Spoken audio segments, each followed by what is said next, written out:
എല്ലാവർക്കും നമസ്കാരം.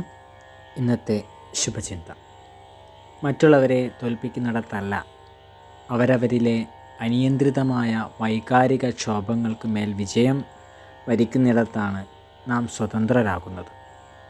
ക്ഷമ ഒരു സഹനം തന്നെയാണ്. സ്വയം തെളിയാനുള്ള സമരമാണത്. ദേഷ്യത്തെക്കുറിച്ച് നിങ്ങൾ ജാഗരൂകനാണെങ്കിൽ നിങ്ങൾക്ക് ദേഷ്യപ്പെടുവാൻ കഴിയില്ല. ദേഷ്യമായി തീരുന്ന ആ ഊർജത്തെ മുഴുവൻ ആ ജാഗ്രത വലിച്ചെടുക്കും. നമ്മിൽ പലരും ക്ഷിപ്രകോപികളാണ്. നമുക്ക് ഇഷ്ടമില്ലാത്ത എന്തെങ്കിലും പ്രവൃത്തി കണ്ടാൽ പെട്ടെന്ന് ദേഷ്യം വരികയും അപ്പോൾ തന്നെ അതിന് കാരണക്കാരായ ആളുകൾക്കെതിരെ വാക്കുകൾ കൊണ്ടും പ്രവൃത്തി കൊണ്ടും പ്രതികരിക്കാൻ ഇഷ്ടപ്പെടുന്നവരുമാണ്. ഇത്തരത്തിൽ ദേഷ്യത്തോടുള്ള പ്രതികരണം ഏറ്റുവാങ്ങേണ്ടി വരിക പലപ്പോഴും സ്വന്തം ബന്ധുക്കൾ തന്നെയാവും. ദേഷ്യത്തെ നിയന്ത്രിക്കുക. എല്ലാവർക്കും നന്മകളുണ്ടാകട്ടെ.